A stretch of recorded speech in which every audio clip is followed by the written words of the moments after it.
fuego y sangre. Historia de la dinastía Targaryen. La conquista de Aegon.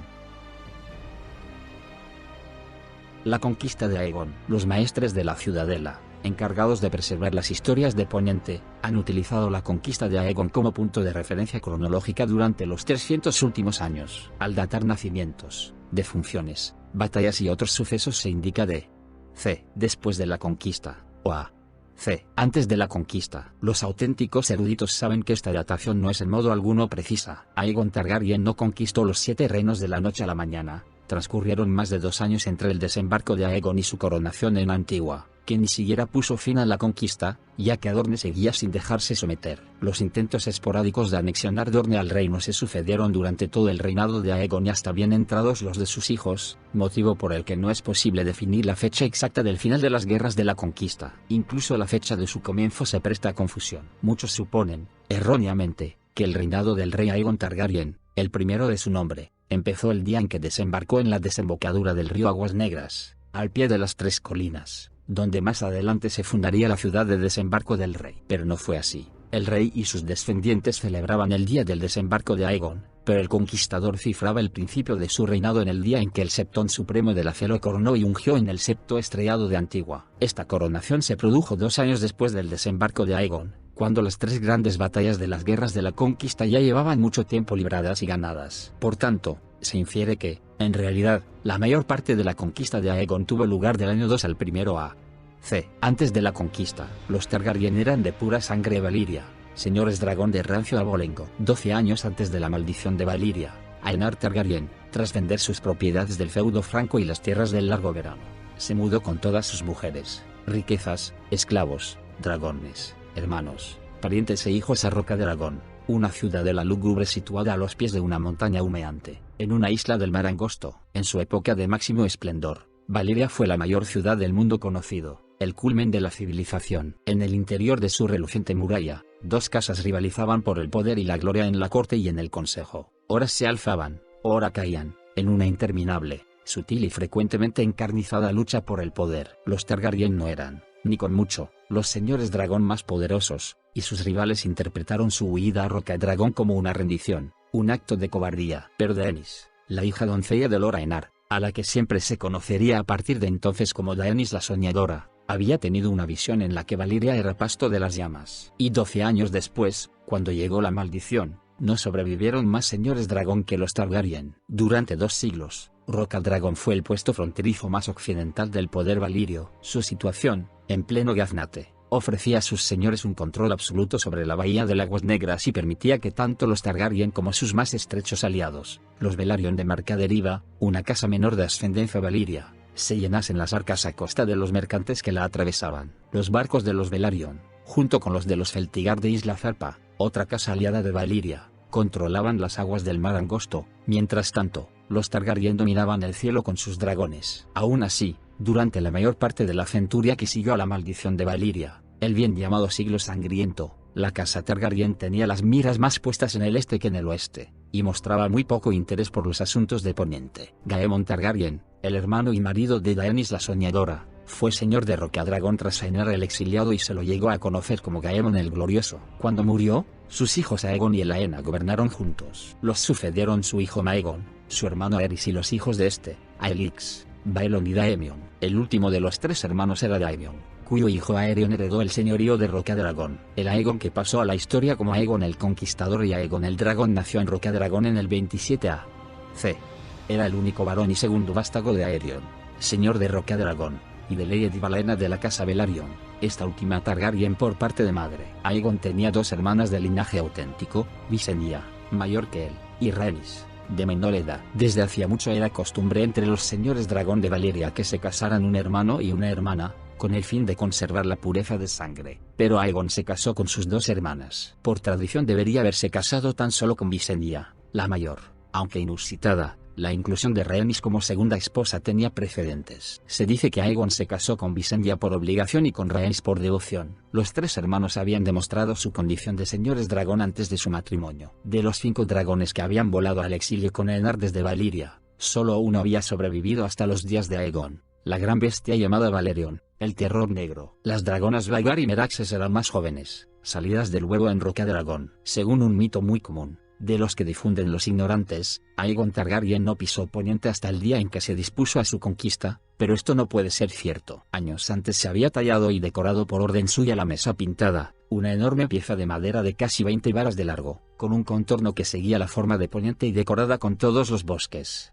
ríos, poblaciones y castillos de los 7 reinos. Claramente, el interés de Aegon por Poniente era muy anterior a los acontecimientos que le instarían a emprender la guerra. Además, existen informes fiables de que Aegon y su hermana Visenya visitaron de jóvenes la ciudadela de Antigua, y de que se les vio practicar la cetrería en el rejo como invitados de Lord Redwine. Puede que Aegon también visitara Lannisport, aunque los registros son contradictorios. El poniente de la juventud de Aegon estaba dividido en 7 reinos beligerantes. Pocas épocas hubo en que no anduvieran batallando entre sí 2 o 3 de ellos. El extenso, frío y pedregoso norte estaba gobernado por los Stark de Invernalia. En los desiertos de Dorne ejercían su influencia los príncipes Martell. Las tierras del oeste, ricas en oro, las gobernaban los Lannister de Roca Castelli, y los Gardener controlaban Alto Jardín, el fértil terreno del dominio. El valle, los dedos y las montañas de la luna estaban en manos de la casa Arryn. Pero los reyes más beligerantes de la época de Aegon eran los de los reinos más cercanos a Roca Dragón, Arryn el Negro y Argilac el Arrogante. Desde Bastión de Tormentas, su gran ciudadela, los reyes de la tormenta de la casa Durrandon habían dominado la mitad oriental de Poniente, desde el Cabo de la Ira hasta la Bahía de los Cangrejos, pero su poder iba menguando a lo largo de los siglos. Los reyes del dominio habían ido arrebatándoles terreno desde el oeste, los dornienses los acosaban desde el sur, y Arryn el Negro y sus hombres del hierro los habían expulsado del Tridente y de las tierras del norte del río Aguas Negras. El rey Argilac, el último Durrandon, puso freno a este declive durante cierto tiempo. Detuvo una invasión dorniense a muy corta edad, cruzó el mar angosto para unirse a la gran alianza contra los tigres imperialistas de Volantis, y 20 años después mató a Garcevi y Gardener, rey del dominio, en la batalla de las Tierras del Verano. Pero Argilac había envejecido, peinaba canas en su célebre melena azabache, y su bravura y destreza en combate se habían apagado. Al norte de Aguas Negras, Arryn el Negro de la casa Oare, rey de las islas y los ríos, regía las tierras de los ríos a sangre y fuego. El abuelo de Arryn, el hijo del hierro Arryn Mano Dura, había arrebatado el tridente al abuelo de Argilac, llamado Arrek, cuyos ancestros habían derrocado centurias atrás al último rey de los ríos. El padre de Arryn había extendido sus dominios al este, hasta Rosby y el Valle Oscuro, y Arryn había dedicado la mayor parte de su largo reinado, cerca de 40 años, a levantar un castillo gigantesco junto al Ojo de Dioses. Pero con Arryn casi construido, el hijo del hierro pronto se vería libre para embarcarse en nuevas conquistas. Ningún rey de Poniente fue más temido que Arryn el Negro, cuya crueldad era legendaria en los 7 reinos, y ningún rey de Poniente se sintió más amenazado por él que Argilac, el rey de la tormenta, el último Durrandon, un guerrero envejecido que solo contaba con una heredera, su hija doncella. Así, el rey Argilac se puso en contacto con los Targaryen de Roca Dragón para ofrecer a Lord Aegon la mano de su hija, con todas las tierras que se extendiera al este del Ojo de Dioses, desde el Tridente hasta el río Aguas Negras. Como dote, Aegon Targaryen desdeñó la propuesta del rey de la tormenta, señalándole que tenía ya 2 esposas y no necesitaba una tercera, y que las tierras que le ofrecía habían pertenecido a Arryn más de una generación, por lo que Argilac no era quien para cederlas. Claramente, el anciano rey de la tormenta quería establecer a los Targaryen a orillas del Aguas Negras como escudo entre sus tierras y las de Arryn el Negro. El señor de Roca Dragón le presentó una contraoferta: aceptaría las tierras que le brindaba Argilac si también le cedía el Garfio de Massey, así como los bosques y llanuras comprendidos entre el sur del Aguas Negras y el río Rodeo,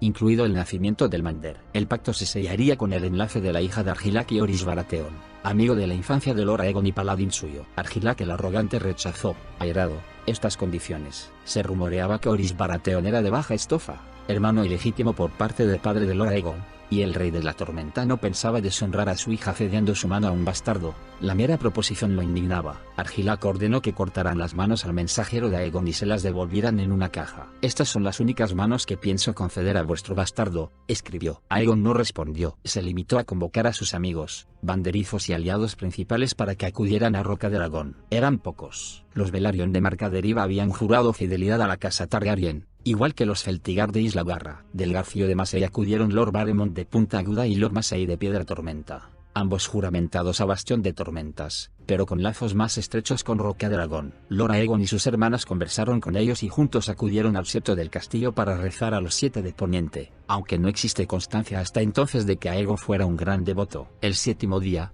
una bandada de cuervos partió de las torres de Rocadragón Dragón para llevar el mensaje de Lord Aegon a los 7 reinos de Poniente. Y a los 7 reyes volaron, así como a la ciudadela de Antigua, a los grandes señores y los menores, todos con idénticas palabras. A partir de ese día únicamente habría un rey en Poniente. Aquellos que se prosternaran ante Aegon de la casa Targaryen conservarían sus tierras y títulos. Los que se alzaran en armas contra él resultarían derrocados, humillados y aniquilados. Existen distintas crónicas sobre el número de espadas que partieron de Rocadragón con Aegon y sus hermanas. Algunos dicen que 3000, y otros, que solo unos cientos. Esta humilde hueste de los Targaryen desembarcó en el delta de Aguas Negras, en la orilla norte, donde 3 colinas boscosas se elevaban sobre una aldea de pescadores. En tiempos de los 100 reinos, muchos señores menores habían reclamado para sí la desembocadura del río, entre ellos, los reyes Darkling del Valle Oscuro, los Masai de Piedra Tormenta y los antiguos reyes de los ríos, fueron Mud, Fiser, Bracken, Blackwall Oak. En diversas ocasiones, torres y fuertes habían coronado las 3 colinas y habían sido derribados en una guerra u otra. Por aquel entonces solo quedaban piedras y ruinas cubiertas de maleza para recibir a los Targaryen. Aunque tanto Bastión de Tormentas como Arenal la habían reclamado, la desembocadura no tenía defensas, y los castillos más próximos pertenecían a señores menores sin poder militar ni influencia, señores que, por añadidura,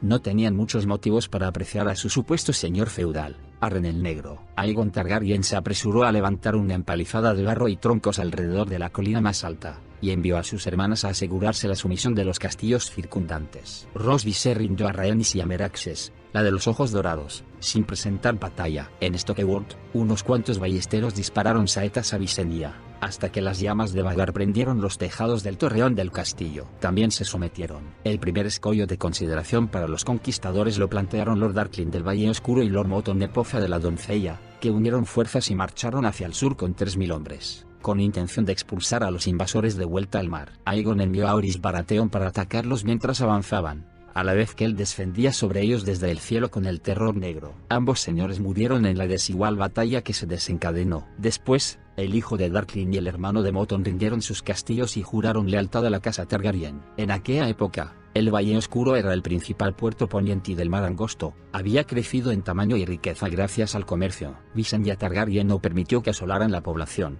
pero tampoco dudó en apropiarse de sus tesoros, que engrosaron en gran medida las arcas de los conquistadores. Quizás sea este el momento adecuado para hablar de las muy diversas afinidades de Aegon Targaryen y de sus hermanas y reinas. Visenya, la hermana la mayor, tenía tanto de guerrera como el mismísimo Aegon, tan cómoda con la cota de malla como ataviada con sedas. Empuñaba la espada larga Valyria hermana oscura y la manejaba con destreza, ya que se había entrenado junto a su hermano desde la infancia. Aunque tenía el cabello de oro y plata, y los ojos violeta de Valyria, la suya era una belleza dura y austera. Incluso los que más la apreciaron la consideraban adusta, seria e implacable. Algunos decían que jugaba con el veneno y se aventuraba en el terreno de la magia negra. Rhaenys, la menor de los 3 Targaryen, era opuesta a su hermana, alegre, curiosa, impulsiva y fantasiosa. No era guerrera, le encantaban la música, el baile y la poesía, y era mecenas de numerosos juglares, titiriteros y cómicos. Aún así, se decía que pasaba más tiempo a lomos de su dragón que sus 2 hermanos juntos, porque por encima de todas las cosas, le encantaba volar. Se le oyó decir una vez que antes de morir quería sobrevolar con Meraxes el mar del ocaso para ver qué había en su costa occidental. Nadie ponía en duda la fidelidad de Visenya a su hermano y esposo,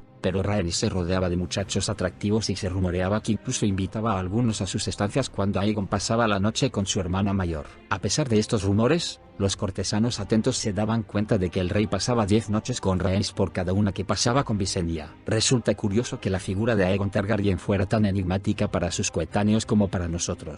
Armado con el acero Valyrio de fuego oscuro, se contaba entre los más grandes guerreros de su época, pero no se complacía en las hazañas de las armas y nunca participó en justas o torneos. Su montura era Valerion, el terror negro, pero solo volaba para guerrear o para desplazarse velozmente por tierra y mar. Su imponente presencia atraía a los hombres hacia su estandarte, pero no tenía más amigos íntimos que Orys Baratheon, el compañero de su juventud. Atraía a las mujeres, pero siempre fue fiel a sus hermanas. Como rey, depositaba la confianza en su consejo privado y en sus esposas, en cuyas manos delegaba el gobierno cotidiano del reino, aunque no dudaba en asumir el mando cuando lo consideraba necesario. Aunque trataba con dureza a los rebeldes y traidores, Era generoso con los antiguos enemigos que le rendían pleitesía. Lo demostró por primera vez en el fuerte de Aegon, la rudimentaria fortaleza de madera y adobe que había erigido en la cumbre de la que a partir de entonces se conocería como la colina alta de Aegon. Tras haber conquistado una docena de castillos y asegurado ambas riberas de la desembocadura del Aguas Negras, ordenó a los señores derrotados que acudieran a él. Cuando llegaron,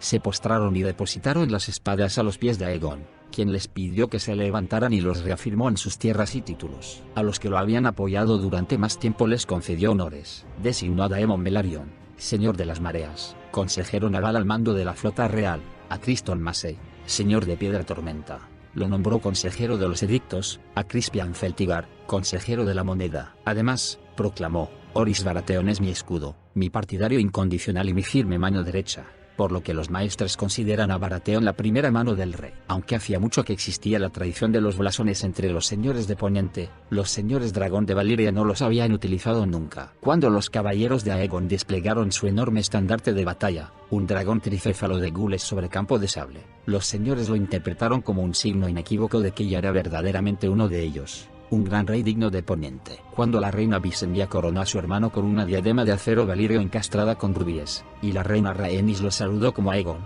el primero de su nombre, rey de todo Poniente y escudo de su pueblo, los dragones rugieron y los señores y caballeros lo vitorearon. Pero las ovaciones más fuertes fueron las del pueblo llano, las de los pescadores, los labriegos y las dueñas. Sin embargo, los 7 reyes que Aegon el dragón pensaba derrocar no estaban para celebraciones. En Arenal y en Bastión de Tormentas, Arryn el Negro y Argilac el Arrogante ya habían convocado a sus banderizos. Desde el oeste, el rey Mern del Dominio cabalgó al norte a lo largo del camino del océano hasta Roca Casterly, para reunirse con el rey Loren de la casa Lannister. La princesa de Dorne mandó un cuervo a Roca Dragón, con la oferta de unirse a Aegon contra Argilac, el rey de la tormenta, pero como igual y aliada, no como súbdita. Llegó otra oferta de alianza de Ronnel Arryn, el niño rey del nido de águilas, en la que su madre pedía todas las tierras del este del Forca Verde del Tridente a cambio del apoyo del Valle contra Arryn el Negro. Incluso en el norte, el rey Torren Stark de Invernalia estuvo reunido con sus banderizos y consejeros hasta altas horas de la noche para decidir qué hacer con aquel aspirante a conquistador. Todo el reino contenía la respiración a la espera de la siguiente jugada de Aegon. Unos días después de la coronación,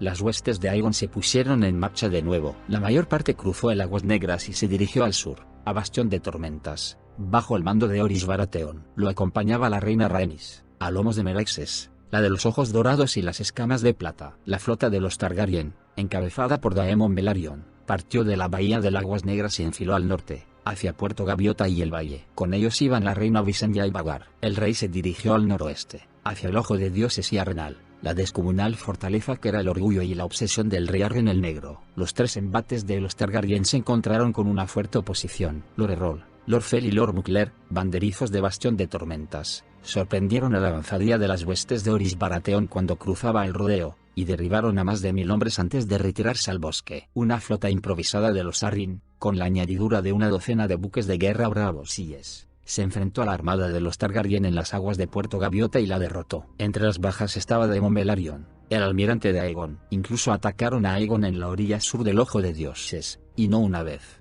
sino 2. La batalla de los Juncos brindó la victoria a los Targaryen, aunque sufrieron grandes pérdidas en los sauces y orones, donde 2 hijos del rey Arryn cruzaron el lago en barcoluengos con los remos amortiguados y cayeron sobre su retaguardia. Sin embargo, en última instancia, los enemigos de Aegon no tenían respuesta para sus dragones. Los hombres del valle hundieron una tercera parte de la flota de los Targaryen y capturaron otras tantas embarcaciones. Pero cuando la reina Visenya descendió sobre ellos desde las alturas, los barcos estallaron en llamas. Lord Errol, Lord Fel y Lord Buckler encontraron refugio en los bosques que también conocían, hasta que la reina Rhaenys dio rienda suelta a Meraxes y un muro de llamas barrió los bosques, convirtiendo los árboles en antorchas a su paso. En cuanto a los vencedores de los sauces y orones, al cruzar el lago para volver a Arenal se vieron indefensos cuando Galerion se abalanzó de repente sobre ellos desde el cielo matinal. Los barcoluengos de Arryn ardieron, al igual que sus hijos. Los enemigos de Aegon también se vieron acosados por otros contendientes. Cuando Argilac el Arrogante reunía sus espadas en Bastión de Tormentas, los piratas de los Peldaños de Piedra desembarcaron en el Cabo de la Ira aprovechando su ausencia,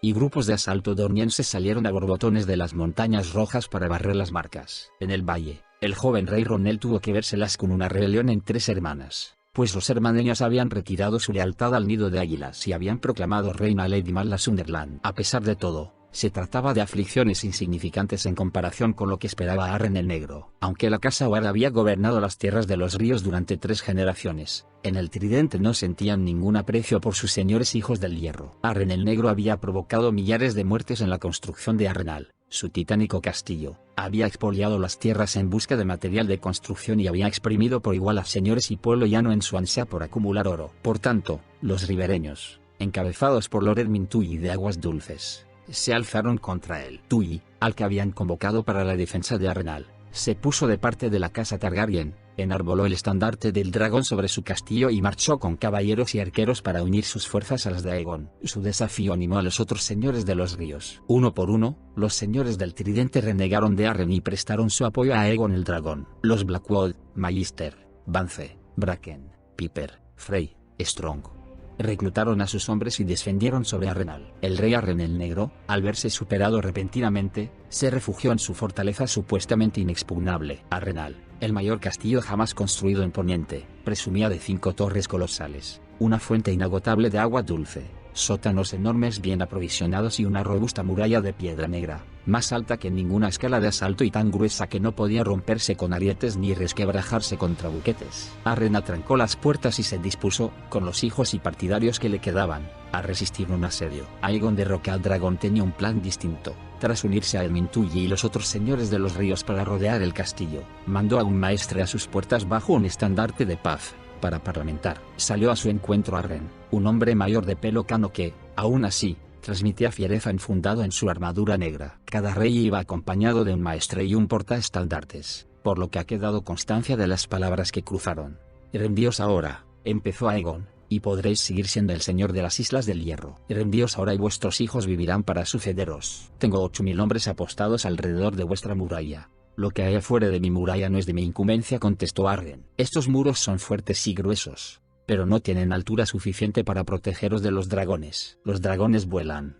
Los construí de piedra, dijo Arren, y la piedra no arde. Cuando caiga el sol, respondió Aegon, se extinguirá vuestro linaje. Se dice que Arren escupió al oír esto último y se retiró al castillo. Envió a los parapetos a todos los hombres, armados con lanzas, arcos y ballestas, y prometió tierras y riquezas para quien abatiera al dragón. Si tuviera una hija, el matadragones obtendría también su mano, proclamó Arren el Negro. En su lugar le daré a una hija de los Tully, o a las 3 si quiere. O puede quedarse con una de las mocosas de los Blackwood, o de los Strong, o con cualquiera de las hijas de esos traidores cobardes del Tridente, señores de fango mierdoso. Arren el Negro se retiró entonces a su torre, rodeado por su guardia personal, para cenar con los hijos que le quedaban. Cuando se puso el sol, los hombres de Arren el Negro escudriñaban la oscuridad incipiente aferrados a sus lanzas y ballestas. Quizá, al ver que no aparecía ningún dragón, algunos pensarán que las amenazas de Aegon eran vanas. Pero Aegon Targaryen se había alzado con Valerion por encima de las nubes, muy por encima, tanto que el dragón parecía una mosca ante la luna. Fue entonces cuando emprendió el descenso hacia el interior de la muralla. Con alas negras como el carbón, Valerion se sumergió en la oscuridad de la noche, y cuando aparecieron bajo él las inmensas torres de Arrenal, dio rienda suelta a su furia y, de un rugido, las bañó en fuego negro ribeteado de rojo. La piedra no arde, se había mofado Arren, pero su castillo no era solo de piedra, madera, lana, cáñamo, paja, pan, tasajo y trigo, todo ardió. Tampoco los hombres del hierro de Arren eran de piedra. Entre gritos, envueltos en humo y llamas, corrían por los patios y se precipitaban por las almenas para morir contra el suelo. Incluso la piedra se resquebraja y funde si el fuego alcanza la temperatura suficiente. Los señores de los ríos que aguardaban fuera del castillo relataron después que las torres de Arrenal resplandecían, rojas contra la noche, como 5 grandes cirios. Y, al igual que los cirios, empezaron a retorcerse y menguar a medida que ríos de piedra derretida corrían por sus costados. Aquella noche, Arren y sus últimos hijos fueron pasto de las llamas que consumieron la monstruosa fortaleza. La casa Oare se extinguió con él, al igual que el poder de las Islas del Hierro en las tierras de los ríos. Al día siguiente, ante las ruinas humeantes de Arrenal, el rey Aegon aceptó el juramento de lealtad de Edmund Tully, señor de Aguas Dulces, y lo nombró señor supremo del Tridente. Los otros señores de los ríos también rindieron pleitesía a Aegon como rey, y a Edmund Tully como su señor. Cuando se enfriaron las cenizas y fue posible entrar en el castillo sin peligro, se recogieron las espadas de los caídos, muchas rotas, fundidas o retorcidas como cintas de acero por el fuego dragón, y se enviaron al fuerte de Aegon en carromatos. Los banderizos del rey de la tormenta, al sur y al este, demostraron ser más leales que los del rey Arren. Argilac el Arrogante congregó una hueste muy numerosa en Bastión de Tormentas. La sede de los Durrandon era una fortaleza imponente. La gran muralla que la rodeaba era más gruesa aún que la de Arrenal. También se consideraba inexpugnable, pero la noticia del final del rey Arren llegó pronto a los oídos de su viejo enemigo, el rey Argilac. Lord Fel y Lord Buckler, pues Lord Errol ya había muerto en combate, le enviaron informes sobre la reina Rhaenys y su dragón mientras retrocedían ante la hueste enemiga. El viejo rey guerrero bramó que no tenía intención de morir como Arren, horneado dentro de su alcázar como un cochinillo con una manzana en la boca. Así pues, Argilac el Arrogante, curtido en numerosas batallas, decidió enfrentarse a su suerte empuñando una espada y partió a caballo de Bastión de Tormentas por última vez, para ir al encuentro del enemigo en campo abierto. El avance del rey de la tormenta no sorprendió a Orys Baratheon ni a sus hombres. La reina Rhaenys, a lomos de Meraxes, había presenciado su partida de Bastión de Tormentas, y ofreció a la mano del rey información detallada en cuanto al número y la disposición de las fuerzas enemigas. Orys se hizo fuerte en las colinas, al sur de Puerta Bronce, y se estableció en el terreno alto a aguardar la llegada de los tormenteños. A medida que se acercaban los ejércitos, los hombres de la tormenta hicieron honor a su nombre. Esa mañana empezó a caer una lluvia persistente, que a mediodía se había convertido en borrasca. Los banderizos del rey Argilac lo instaron a retrasar el ataque hasta el día siguiente, pero las fuerzas del rey de la tormenta casi duplicaban las de sus enemigos, y tenía casi 4 veces más caballeros y caballería pesada. Lo indignaba la vista de los estandartes de los Targaryen, que ondeaban empapados en las colinas de su propiedad, y el viejo guerrero curtido en tantas batallas se dio perfecta cuenta de que la lluvia los azotaba desde el sur y daba de frente a los hombres de los Targaryen que defendían las colinas, por lo que dio la orden de atacar y comenzó la batalla que pasó a los anales de la historia como la última tormenta. La batalla prosiguió hasta bien entrada la noche, muy sangrienta y mucho más igualada que la conquista de Arrenal por parte de Aegon. Por 3 veces, Argilac el Arrogante y sus hombres cargaron contra las posiciones de los Baratheon, pero las laderas eran empinadas y la lluvia había ablandado y embarrado el terreno, por lo que los caballos de guerra avanzaban a duras penas entre resbalones, y las cargas perdieron la cohesión y el impulso adecuados. A los tormenteños les fue mejor cuando mandaron a sus lanceros a pie colina arriba. Cegados por la lluvia, los invasores no los vieron escalar hasta que fue demasiado tarde, y las cuerdas empapadas de los arcos hicieron que los arqueros resultaran inútiles. Cayó una colina y luego otra, y la cuarta y última carga del rey de la tormenta y sus caballeros se abrió paso hasta el centro de las tropas de los Baratheon, y se encontró con la reina Rhaenys y Meraxes. Incluso en tierra, la dragona demostró ser temible. Dickon Morrigen y el bastardo de Refugio Negro, que estaban al mando de la vanguardia, quedaron envueltos en llamas, al igual que la guardia personal del rey Argilac. Los caballos de batalla se desbocaron y huyeron, aplastando a su paso a los jinetes que los seguían y convirtiendo la carga en un caos. Hasta el rey de la tormenta cayó de su montura. Aún así, Argilac siguió luchando. Cuando Orys Baratheon bajó la colina enfangada con los suyos, se encontró al viejo rey plantando cara a media docena de hombres, con otros tantos muertos a sus pies. «Aparta», ordenó Baratheon, y desmontó para enfrentarse al rey de la tormenta a su altura, tras ofrecerle una última oportunidad de rendición a la que Argilac contestó con un exabrupto. Así que lucharon, el vetusto rey guerrero de pelo encanecido y la fiera mano de Aegon con su barba negra. Se dice que ambos hirieron a su contendiente, pero al final, el último Durrandon vio concedido su deseo de morir con una espada en la mano y una maldición en los labios. La muerte de su rey descorazonó por completo a los tormenteños, y a medida que se difundía la noticia, los señores y caballeros de Argilac tiraban la espada y huían.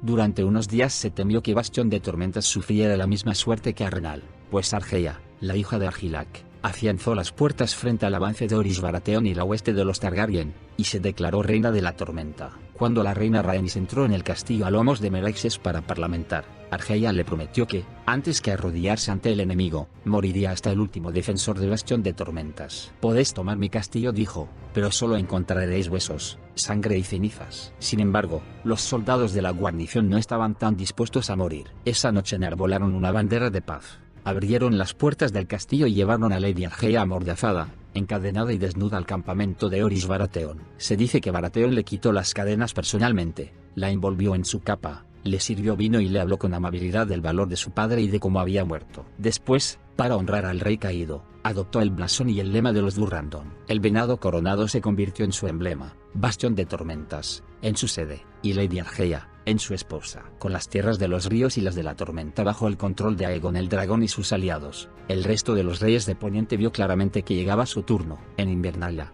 El rey Torren convocó a sus banderizos, a sabiendas de que con las grandes distancias del norte le llevaría tiempo reunirlos. La reina Sarra del Valle, regente en nombre de su hijo Ronnel, se refugió en el nido de águilas, preparó su defensa y envió un ejército a la Puerta de la Sangre, el acceso del Valle de Arryn. A la reina Sarra la alababan de joven llamándola Flor de la Montaña, la doncella más bella de los 7 reinos. Quizá con la esperanza de persuadir a Aegon con su belleza, le envió un retrato y se ofreció a casarse con él, siempre que nombrara heredero a su hijo Ronnel. Aunque al final recibió el retrato, no se sabe si Aegon llegó a responder a la propuesta. Ya tenía 2 reinas, y Sarra Arryn era entonces una flor marchita, 10 años mayor que él. Mientras tanto, los 2 grandes reyes de Occidente hicieron causa común y reunieron sus ejércitos con intención de detener a Aegon de una vez por todas. Desde Alto Jardín partió Mernix de la casa Gardener, rey del dominio, con una poderosa hueste. Al pie de la muralla de Soto de Oro, sede de la casa Rohan, se reunió con Loren y Lannister, rey de la Roca, que avanzaba con su ejército desde las tierras del oeste. Juntos, los 2 reyes estaban al frente de la hueste más numerosa que jamás se hubiera visto en Poniente, un ejército de 55.000 hombres, con unos 600 señores, grandes y menores, y más de 5.000 caballeros. Nuestro puño de hierro, presumía el rey Mern. Sus 4 hijos cabalgaban junto a él, y sus 2 nietos lo atendían como escuderos. Los 2 reyes no se entretuvieron en Soto de Oro. Un ejército de semejante tamaño debía mantenerse en marcha o esquimaría la tierra en la que acampara. Los aliados partieron al instante hacia el nor-nor-noreste, atravesando los altos pastos y los campos de trigo dorado. Aegon recibió el aviso de su llegada en su campamento,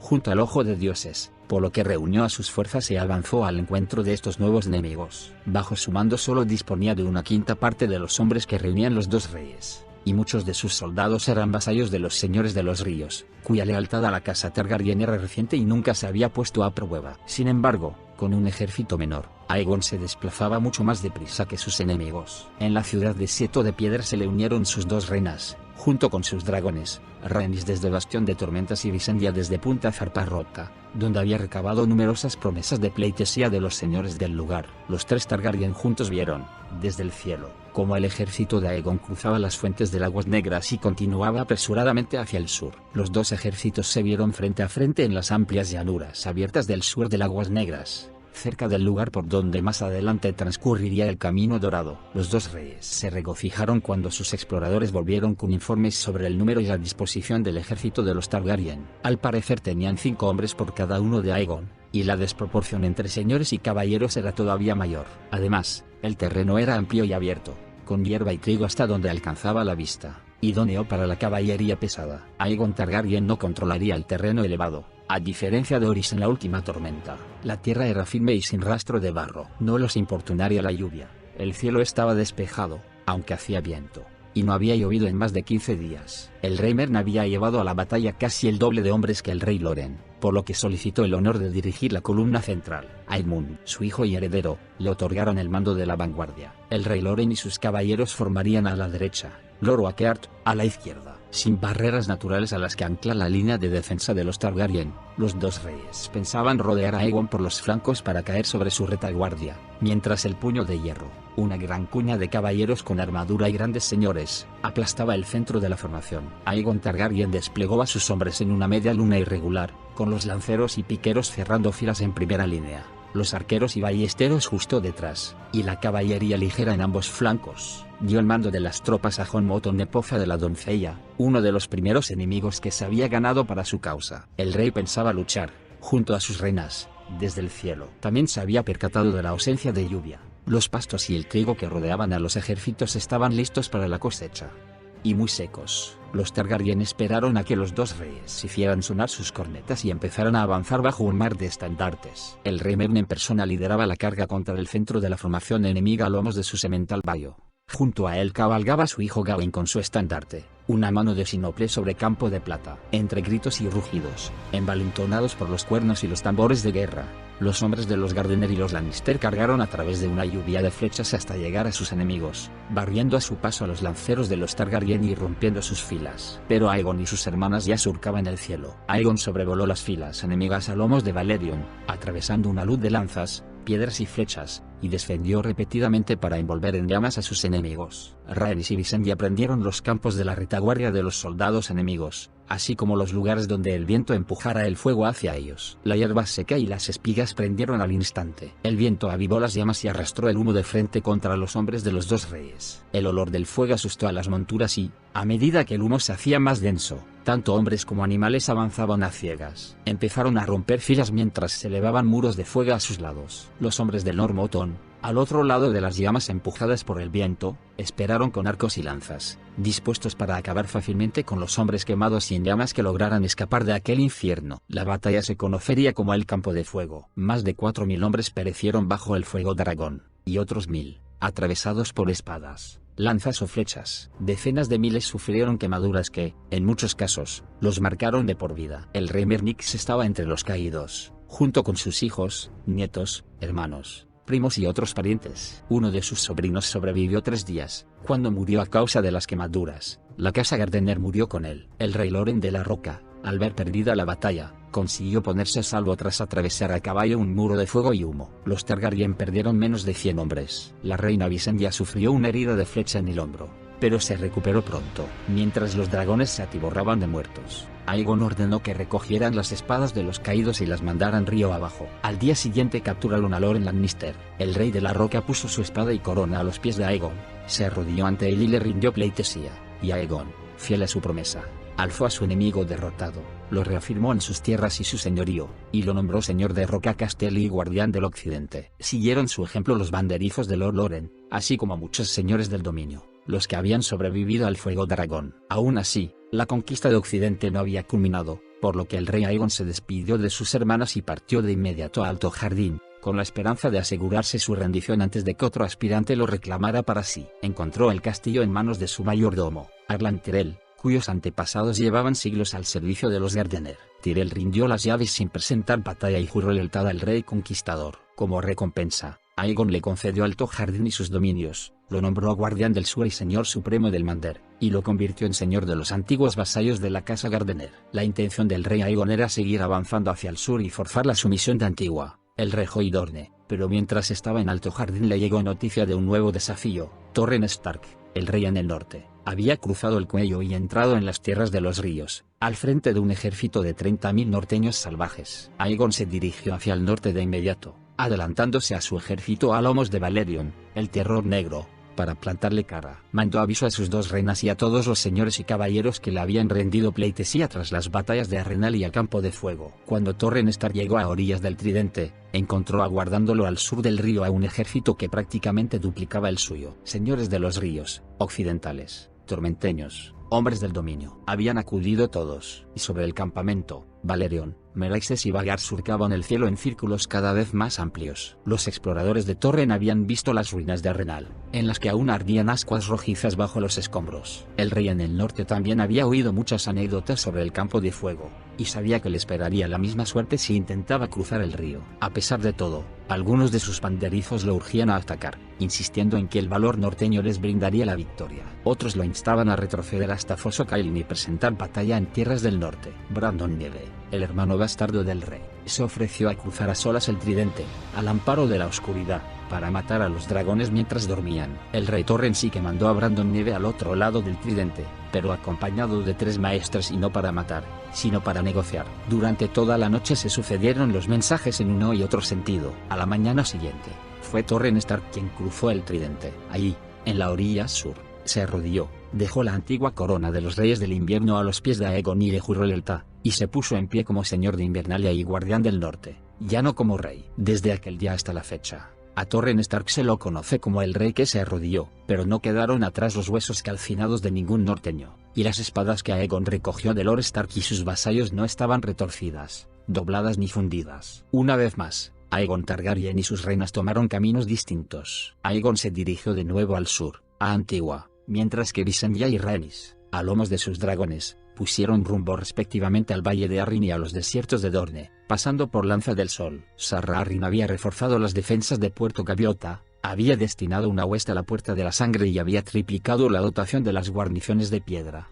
Nieve y Cielo, las atalayas que protegían el acceso al nido de águilas. Todas estas defensas resultaron inútiles frente a Visenya Targaryen, que las sobrevoló sobre las alas curtidas de Vhagar y aterrizó en el patio interior del nido de águilas. Cuando la regente del valle se apresuró a enfrentársele con una docena de guardas a su espalda, se encontró a Visenya con Ron Arryn sentado en el regazo, mirando maravillado a la dragona. «Madre, ¿puedo ir a volar con esta señora?», preguntó el niño rey. No se profirieron amenazas ni se cruzaron palabras airadas, sino que las dos reinas intercambiaron sonrisas y cortesías. Luego, Lady Edisarra pidió que le llevaran las 3 coronas, su diadema de regente, la corona pequeña de su hijo y la corona halcón de la montaña y el valle, que los reyes Arryn habían llevado durante 1000 años. Las rindió ante la reina Visenya, junto con las espadas de su guarnición, y cuentan que el pequeño rey sobrevoló 3 veces la cumbre de la lanza del gigante y aterrizó convertido en un pequeño señor. Así anexionó Visenya Targaryen el valle de Arryn al reino de su hermano. Rhaenys Targaryen no tuvo una conquista tan fácil. Una hueste de lanceros dornienses custodiaba el paso del príncipe, el pasaje entre las montañas rojas, pero Rhaenys no entabló combate con ellos. Sobrevoló el paso, por encima de las arenas rojas y blancas, y descendió en Bait para exigir su sumisión. Pero se encontró el castillo vacío y abandonado. En la ciudad que había junto a su muralla solo quedaban ancianos, mujeres y niños. Cuando les preguntó por el paradero de sus señores, lo único que contestaron fue: «Se han ido». Rhaenys bajó, siguiendo el curso del río, hasta Bonda Divina, sede de la casa Aerion, pero también estaba desierta. Siguió volando hasta el lugar donde el sangre verde llega al mar y se encontró en los tablones, donde cientos de barcazas, esquifes de pesca, gabarras, casas flotantes y cascos de barcos se cocían al sol, unidos con cuerdas, cadenas y trozos de madera para crear una ciudad flotante, pero solo un puñado de ancianas y niños se asomó a ver volar en círculos a Meraxes. Al final, el vuelo de la reina la llevó a Lanza del Sol, la antigua sede de la casa Martell, donde encontró a la princesa de Dorne esperando en su castillo abandonado. Cuentan los maestres que Meria Martell tenía entonces 80 años y llevaba 60 gobernando a los dornienses. Estaba muy gorda, ciega y casi calva, con la piel cetrina y fofa. Argilac el arrogante la llamaba el sapo amarillo de Dorne, pero ni la edad ni la ceguera le habían nublado la mente. «No lucharé contra vos», dijo la princesa Meria a Rhaenys, «ni me prosternaré. Dorne no tiene rey, decídselo a vuestro hermano». «Eso haré», contestó Rhaenys. «Pero volveremos, princesa, y la próxima vez traeremos fuego y sangre». «Ese es vuestro lema», dijo la princesa Meria. «El nuestro, nunca doblegado, nunca roto». «Podéis quemarnos, mi señora, pero no nos doblegaréis ni nos quebrantaréis. Esto es Dorne y aquí no sois bien recibida.